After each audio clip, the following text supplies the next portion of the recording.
Hello everyone, welcome back to another Pokemon X and Y Wi-Fi battle. And in this one I'm battling one of my friends that I have on Facebook too. He's an old friend of mine from Mexico. And his name is pretty peculiar actually. For those who are fans of the Star Wars franchise, they'll know what this is about anyway. So I'm battling a Jedi Master in disguise that actually has knowledge about Pokemon, which is actually awesome. Anyway, so I send in my Tyrantrum, not... Anyway, so I go for the U-turn, and I do not want to be taking anything from this thing. I do not know what it's gonna do, so I did a stupid move, because you know me, ladies and gentlemen, I'm stupid and all that stuff, and I send in a flying type into Jolteon. And either this Jolteon isn't very well trained, or I don't know. Anyway, he goes with a Thunderbolt, and my Charizard resists it. It actually lives with just a little bit of HP, which is kind of impressive, but he got Para Hacks, so well, that's it. I blew it. Thank goodness I didn't go for the Mega Evolution or something, because you know me, I could have done it. Anyway, this is an old Johto affair, that's why you know, I've got the theme playing back. Anyway, so Sludge Bomb kills the whatchamacallit? Yeah, the Jolteon, one of the most hated Pokemon in PBR.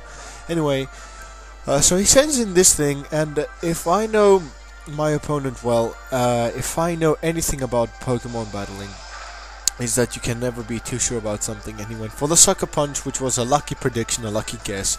So I go for the low sweep, and I'm sure that my opponent must be baffled, because he's like, since when does a T-Rex actually kick you in the face? So he goes for the Charm, and I'm like, I cannot stay in here any longer. And this is my physical Zoroark. I also have a special one for all those who have seen my... I don't know, have I posted a battle with my special Zoroark? Anyway, yes, I think I have. Anyway, so I am sending in my actual Tyrantrum, which is the real stuff, and he goes for another Charm, and I'm like, yeah, I am going to so screw you over now, because this thing can do nothing to me. I can wall you, and you switch in to something else, this Vaporeon, which is no apparent problem for me, because I can set up my Stealth Rocks nice and easy.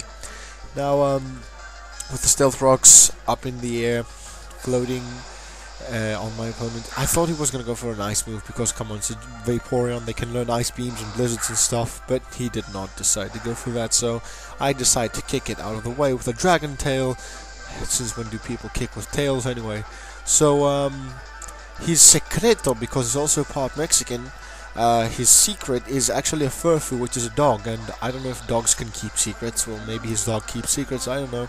Anyway, so he goes for the headbutt on my Greninja, and I go for the Surf, because I know the dogs like water, but this was too much of a pressure, you know, there was too much pressure on this Surf, and actually killed his dog. But out comes this thing, and I'm like, great, thick fat, so... Good thing that I have extra sensory in this thing, because I can actually flinch him. And that happens because, you know, I may be unlucky and stuff, but come on, I need to get lucky once in a while. I mean, this is Pokemon. You get lucky and unlucky all the time. This is what the game is about.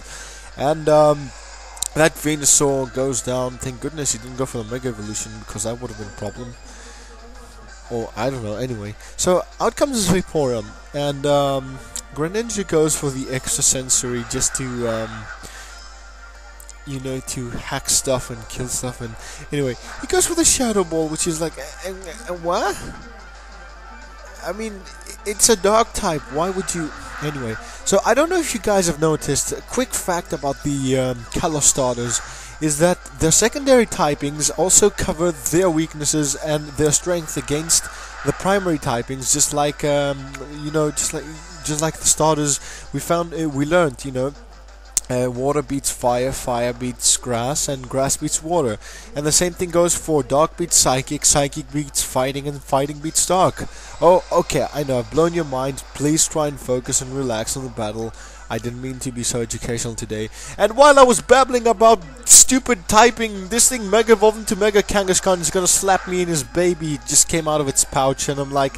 So, if I walk out of the door, do I become Mega Prodigal Legion? I don't know. You never know. I mean, like, that thing came out of the pouch and suddenly it's become a Mega Pokemon. I mean, like, what? Anyway, sorry. Too much bird seeds today. And out comes my Tyrantrum. And this is an interesting part about Mega Kangaskhan that I never knew. Well, I heard of it, but actually playing against it is a totally different story. He goes for the power-up punch and hits me twice because I get slapped by the mother and the baby. I get bitch slapped by two kangaroo things, and he gets a +3 boost, which is awful. I don't know how to say it anyway. So Zoroark comes in to save the day, but since it's a Zoroark, it won't do much of him. And he just barely lives with like what, 2-3 HP, and apparently I give him a free boost because that's me. I'm an idiot, and I gave him a +4 attacking Kangaskhan. But ladies and gentlemen, what is the best way to kill your opponent? Kill? No, overkill. That's right, ladies and gentlemen. Blaziken is here for the overkill, and I wanted to go for the Mega Evolution because I was saving up for Charizard, but I'm like, if it's not going to be Charizard, it's definitely going to be Blaziken. So I go for the Flare Blitz with Blaziken, and I actually kill this thing dead. You know, it's like so dead that there's no chance of it even going to heaven or hell. It's like that dead. I obliterated it with a Flare Blitz anyway. Sorry. You know me, I'm always cold all year round. And he sends in his Starfire, and I'm like, oh, type disadvantage, but Stealth Rocks, and it gives me a beautiful killing edge. With the bulk up, I might be able to do just enough damage to take him out with the Flare Blitz. So Starfire goes for the Acrobatics, which is a very good move. Acrobatics, what the hell was I thinking anyway? So I get another speed boost, and I'm gonna go for the Flare Blitz to overkill this thing, because there can only be one guy that's got the best Flare Blades around here, and it is gonna be Mega Blaziken. But nonetheless, this was a good battle. I really enjoyed it, and I will be seeing you guys in the next battle. And so that was interesting. So stay tuned, because I've got more coming up. So goodbye, everyone.